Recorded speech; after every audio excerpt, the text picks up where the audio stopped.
বড় হয় বস্তা দিয়ে ঢেকে দেয় না?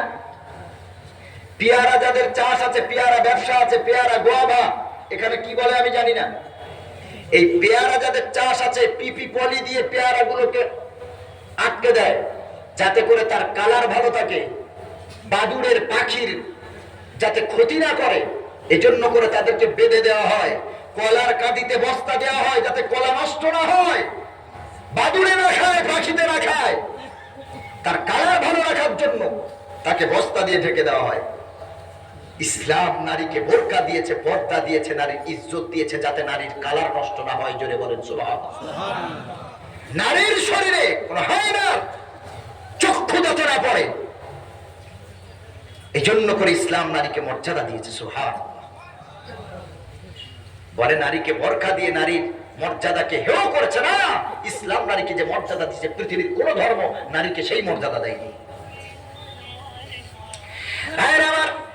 আল্লাহ রাসূল সাল্লাল্লাহু আলাইহি ওয়াসাল্লাম বলেন, কিয়ামতের পূর্বে গায়িকাদের সংখ্যা বেড়ে যাবে, ওয়াশরিবাতিল খুমুর, মদ বেড়ে যাবে, মদ খাবে। যেই সমাজে মদ বেড়ে যাবে গায়িকাদের সংখ্যা বেড়ে যাবে। আর কি বাড়বে?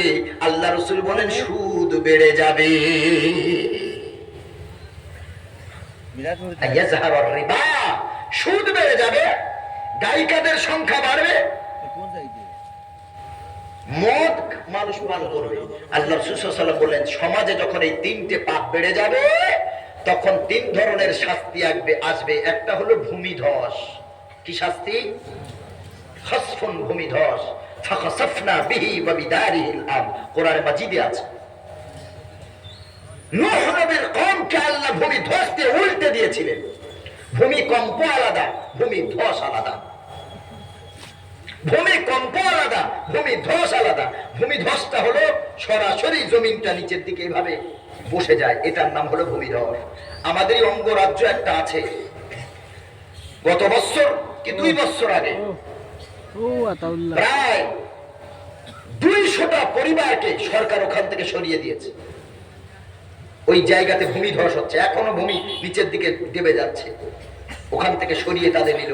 এই ভূমিধস যে কত দূর পর্যন্ত বিস্তৃতি লাভ করবে এক আল্লাহ ছাড়া আর কেউ জানে না।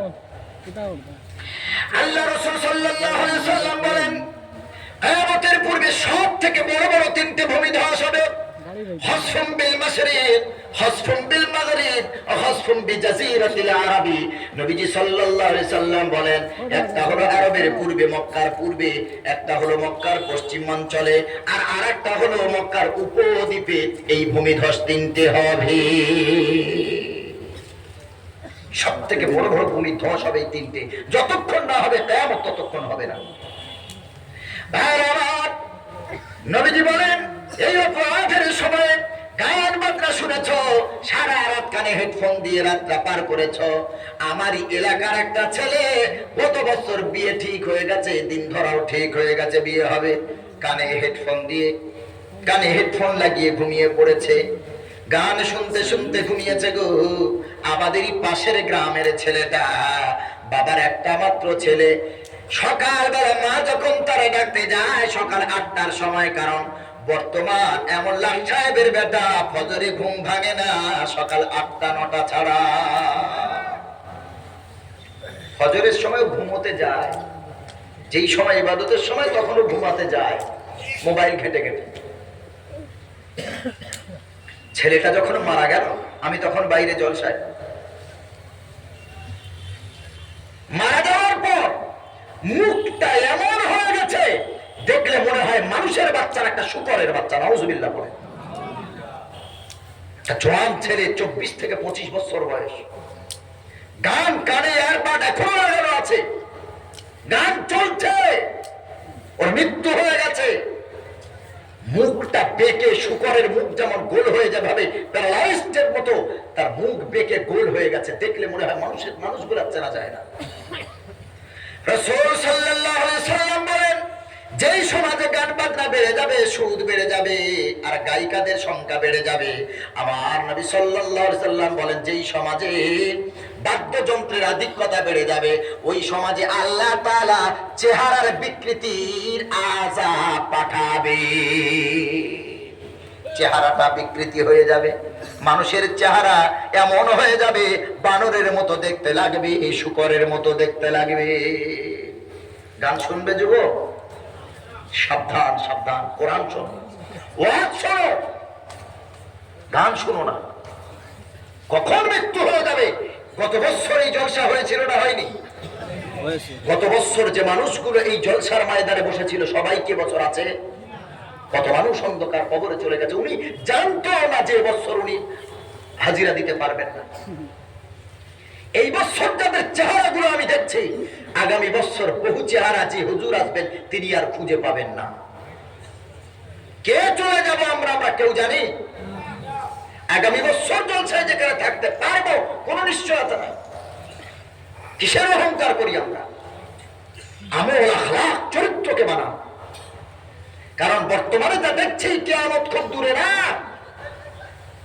রাসূল সাল্লাল্লাহু আলাইহি ওয়াসাল্লাম যা বলে গেছেন ১৫০০ বছর আগে প্রায় সবগুলোই দেখতে পাচ্ছি। ভাইরা আমার, প্রথম নম্বর শাস্তি আল্লাহ রাব্বুল আলামিন ভূমি ধস দিয়ে মারবেন। নাম্বার 2 হলো আল্লাহ তাআলা চেহারার বিকৃতি ঘটিয়ে আমাদের অপমানের মৃত্যু দান করবেন। নাম্বার 3 আল্লাহ রাব্বুল আলামিন উপর থেকে ফেলে আমাদেরকে মারবেন। গাছে উঠবেন নারকেল পাড়ার জন্য, গাছ থেকে পা স্লিপ করে মিনহা খালাকনাকুম হয়ে যাবে। রাজমিস্ত্রি কাজ করবেন, মোবাইলটা লুঙ্গির ট্যাগের ভিতরে, আমাদের ট্যাগ বলে কলিকাতায়, লুঙ্গির গাঁঠের ভিতরে মোবাইলটা দিয়ে লাউড স্পিকারে গান শুনছেন, জিন্স প্যান্টের পকেটে মোবাইলটা দিয়ে লাউড স্পিকারে গান শুনছেন আর রাজমিস্ত্রি কাজ করছেন। ভাড়া ছিঁড়ে এমন পড়া পড়বেন, উপর থেকে বাসের ভাড়া খুলে পড়ে আল্লাহ তাআলা মৃত্যু দান করবে। আল্লাহ রাসূল বলেন উপর থেকে ফেলে মারবে। প্লেনে যাবেন, হঠাৎ করে বাস্ট হয়ে শেষ। সাবধান সাবধান সাবধান সাবধান, জেনা থেকে সাবধান, সুদ থেকে সাবধান, গান বাজনা থেকে সাবধান। আল্লাহ তোমারই বান্দা বান্দি আমাদের সকলকে তুমি হেদায়েত নসিব করো, জোরে বলেন আমিন। আল্লাহ রাসূল সাল্লাল্লাহু আলাইহি ওয়াসাল্লাম বলেন কিয়ামতের পূর্বে এমন করে এলেম উঠিয়ে নেওয়া হবে যার ফলে পৃথিবীর বুকে অরাজকতা ছেয়ে পড়বে, পৃথিবীর বুকে মূর্খতা ছেয়ে পড়বে। তারপর আল্লাহ নবী সাল্লাল্লাহু আলাইহি সাল্লাম বলেন আইয়াজহারা রিবা, পৃথিবীর বুকে সুদ খাবে এমন মানুষ থাকবে না যে সুদের সাথে সম্পর্ক রাখবে না। তুমি আমি খাবো না, দেশের সরকার তারা আমাদের এমন প্রসেস করে দেবে সুদ খেতে বাধ্য। কার এটিএম নাই, কার ব্যাংক নাই, কি গো বাবাজি? আছে না সবার? আলেমেরও আছে আর নন আলেমেরও আছে। তা আমরা যখন এটিএম থেকে টাকা তুলি, ওই মনে করেন ১০০০ টাকা তুললাম, ১০০০-এ কত পার্সেন্ট ইন্টারেস্ট এলো, ওই যে রিসিপ্টটা আসে কখনো পড়ে দেখেছেন? মনে মনে করছি আমি তো বিশাল বড় মাওলানা, আমি সুদ খাই না। আরে সুদ খাওয়ানো হচ্ছে আমার অজান্তে, টোটালটা ইহুদিরা পরিচালনা করছে। ইহুদিরা এমন খাতারনাক আমাদের ঈমানকে বিধ্বংস করে ফেলছে। এ কারণে আল্লাহ তাআলা কোরআন মাজিদে বলেন ইয়া আইয়ুহাল্লাযীনা আমানু লা তাত্তাখিযুল ইয়াহুদা ওয়ান নাসারা আউলিয়া, খবরদার পৃথিবীর সকলের সাথে বন্ধুত্ব করতে বাধা নাই, কিন্তু ইহুদি নাসারার সাথে বন্ধুত্ব করবে না। এমন ডিফিকাল্ট, এমন ক্রিটিক্যাল এরা। আজকে আমাদের পূর্ব কিবলা, আরে বাইতুল মুকাদ্দাস, যেখানে কোন নবীর পায়ের ধুলি এমন নাই যে পড়ে নাই, সেই মসজিদে আকসাকে তারা কেড়ে নিয়ে আছে। আমাদের জিনিস তারা জোর করে জবরদখল করে আছে। আল্লাহর কাছে দোয়া চাই, আয় আল্লাহ তাআলা কোন রক্ত ছাড়া, রক্ত ঝরানো ছাড়া, যুদ্ধ ছাড়া তারা যেন আমাদের বাইতুল মুকাদ্দাসকে ফিরিয়ে দেয়, জোরে বলেন আমিন। আল্লাহ আমাদের হেফাজত করুন। সোনার ভাইরা, নাম্বার 4 রাসূল বলেন ইয়াজহারু জিনা, কিয়ামতের পূর্বে জিনা বেড়ে যাবে। জেনা শুধু শারীরিক হয় না, চোখেরও জেনা হয়, কলবেরও জেনা হয়, ভাবনা চিন্তারও জেনা হয়, হাতের জেনা হয়, পায়ের জেনা হয়। শুধু ফিজিক্যাল রিলেশন করলেই যে জেনা হবে তা না। রাসূল বললেন কিয়ামতের পূর্বে জেনা বেড়ে যাবে। জেনা বেড়েছে না বাড়ে নাই? কি বলেন? আচ্ছা, আপনাদের এই জলসার আশেপাশে মেলা বসেছে? নাই তো? আলহামদুলিল্লাহ। আসামের মধ্য আসামে কি যে মেলা হয়! ওই নগাঁও, মরিগাঁও, তেজপুর টাউন, তারপর ওইদিকে যত আছে সব জলসাতে লোক কত, এর 3 গুণ মানুষ মেলাতে। কি আশ্চর্য কথা! জেনা জেনা নারী আর পুরুষ সয়লাভ হয়ে যাচ্ছে। কে কার হাত ধরে যাচ্ছে আল্লাহ ছাড়া কেউ জানে না। কে কার স্ত্রী নিয়ে পালিয়ে যাচ্ছে এ আল্লাহ ছাড়া কেউ জানে না। নিজের স্ত্রী ভালো লাগে না, পর স্ত্রীর প্রতি বড় আকর্ষণ, বড় অ্যাট্রাকশন। আরে কেন? তোমার স্ত্রী তোমার কি কষ্ট দিয়েছে?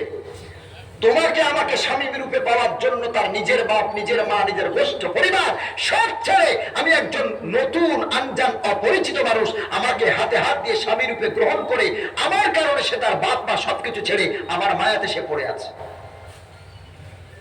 তুমি তার হক নষ্ট করলে কেন? স্ত্রীর মোবাইলে মাসের পর মাস রিচার্জ নাই। ও যে কাজকর্মের মাঝখানে একটু আব্বার সাথে কথা বলবে, মায়ের সাথে কথা বলবে, সেই সুযোগটুকু ওর নাই। ওর মোবাইলে রিচার্জ করে দেয় না, অথচ ওর অন্য মেয়েরা বলুক যে মোবাইলটা রিচার্জ করে দে, ও রিচার্জ শেষ হওয়ার আগে রিচার্জ হয়ে যায়। ঠিক বলছি না ভুল বলে? আশ্চর্য কথা! নিজের স্ত্রীর মোবাইলে রিচার্জ নাই, বরকত পাবো কোথায়? শেষ করে ফেলেছি। বাপ মার পিছনে যারা খরচ করবে না, বিবি বাচ্চার পিছনে যারা খরচ করবে না, আল্লাহর কসম তাদের রুচিতে আল্লাহ বরকত দেবে না। আল্লাহ রাব্বুল আলামিন বলেন, ইয়াসালুনাকা মাযা ইউনফিকুন কুল মা আনফাকতুম মিন খায়রিন ফালিল ওয়ালিদাইন ওয়াল আকরাবিন। আল্লাহ রাব্বুল আলামিন বলেন, রাসূলের কাছে প্রশ্ন করা হলো, ইয়া রাসূলুল্লাহ, আমরা আমাদের রোজগারের টাকা পয়সা কোথায় খরচ করব?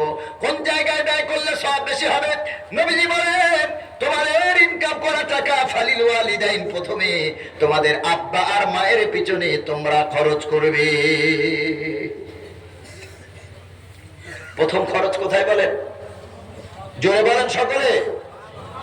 আরে পাশের ঘরে বাপ মা শুয়ে আছে, রোগে ভুগছে, জ্বর সর্দি কাশি বড় রোগ হয়েছে, ডাক্তার দেখাবার মতো ছেলে পয়সা দেয় না, আছে না নাই? অথচ নিজের ছেলেটাকে চাইল্ড স্পেশালিস্ট ডাক্তার দেখাচ্ছে 1000 টাকা ফিস দিয়ে। নিজ সন্তানকে প্রতি সপ্তাহে সপ্তাহে ডাক্তারের কাছে ভিজিট করছে, ডাক্তারের কাছে দেখাচ্ছে, 500,000 টাকা ফিস, আবার 1,500 টাকার ঔষধ। একটা বাচ্চাকে প্রতি সপ্তাহে 1,500 থেকে 2,000 টাকা তার পিছনে ব্যয় করছে, কারণ ওটা তোমার কলিজার টুকরা।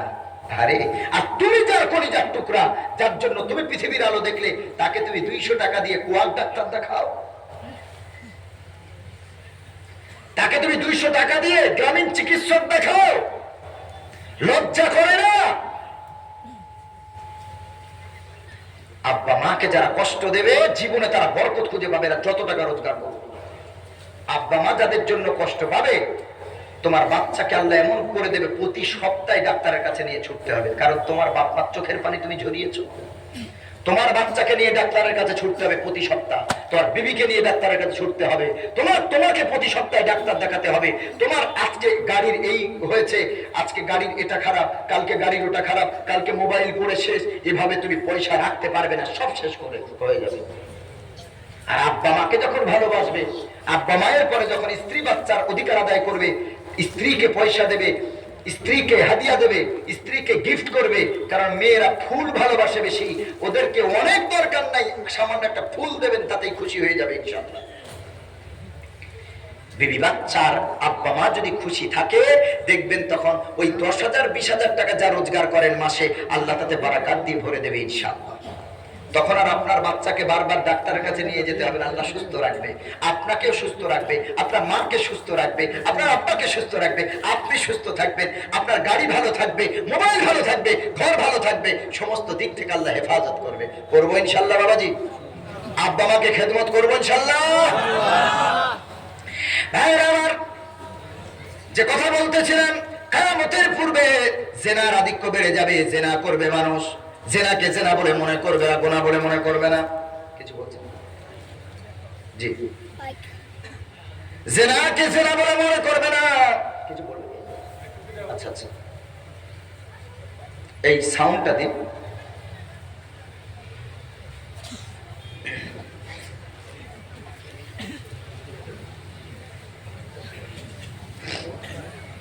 আপনার মধ্যে উপস্থিত টাকাবাড়ি জামিনুল নিজামিয়া মাদ্রাসার সহসভাপতি হাজি শামীম আখতার সাহেব ওনাকে গামছা দিয়ে বরণ করবো। আপনার ধৈর্য ধরে কিছু সময় বিচ্ছিলাম রাই দিকে 10টা পর্যন্ত দিছে, থেকে আমরা 11টার বেড়া তেলে একটা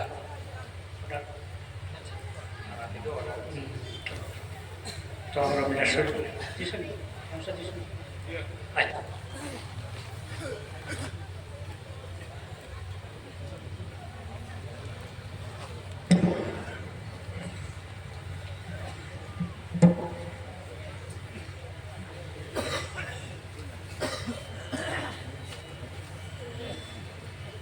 আচ্ছা, আচ্ছা আচ্ছা আচ্ছা আচ্ছা বাবজি, কাজ এখন অনেক, বাকি সময় স্বল্প। আমার বলার একটাই উদ্দেশ্য, কিয়ামতের যত লক্ষণ রসুল বলে গেছেন, যত সিমটম, যত সাইন রসুল বলে গেছেন, সবগুলো অধিকাংশ আমরা দেখতে পাচ্ছি। এই জন্য আমাদের সতর্ক হওয়ার দরকার আছে না নাই? আছে না নাই? আপনারা কেউ পূজাতে যাবেন? খবরদার, আমার রসুল এটাও বলে গেছেন। রাসূল সাল্লাল্লাহু আলাইহি সাল্লাম বলেন, লা তাকুমুস সাআ হাত্তা তালহাকা কাবাইলু মিন উম্মতি বিল মুশরিকিন ওয়া হাত্তা ইয়াবুদুল আওসান। রাসূল সাল্লাল্লাহু আলাইহি সাল্লাম 1500 বছর আগে বলে গেছেন যে কিয়ামতের পূর্বে আমার উম্মতিদের এক দল তারা ঠাকুর পূজা করবে। নাউজুবিল্লাহ বলেন। তারা মুশরিকদের সাথে লিপ্ত হবে, মিলিত হবে। খবরদার, সাবধান। আল্লাহ রাসূল সাল্লাল্লাহু আলাইহি সাল্লাম বলে গেছেন, কিয়ামতের পূর্বে কিছু মুসলমান নামধারী তারা পয়সার জন্য নিজের ধর্মকে বেচে ফেলবে। ওয়ায়াবিউ ফিহা আকওয়ামুন দীনাহুম বিআরাদিন মিনাদ দুনিয়া। অন্য হাদিসে আছে, খলাকাহুম বিআরাদিন মিনাদ দুনিয়া। পয়সার জন্য তারা নিজের চরিত্রকে বেচে ফেলবে, নিজের ধর্মকে বেচে ফেলবে। আল্লাহ আমাদের সকলকে হেফাজত করুন। জোরে বলেন আমিন। জোরে বলেন আমিন। কখনো কোনো মুসলমানের সন্তান পূজাতে যেতে পারে না। পূজাকে আমরা অ্যাকসেপ্ট করব না, কখনো যাবেন না। রাসূল সাল্লাল্লাহু আলাইহি ওয়াসাল্লাম নিষেধ করে গেছেন। আল্লাহ আমাদের সকলকে বোঝার তৌফিক দান করুক। সকলে বলেন আমিন। আচ্ছা মাগো বলো দেখি, রাত্রি কেন কালো?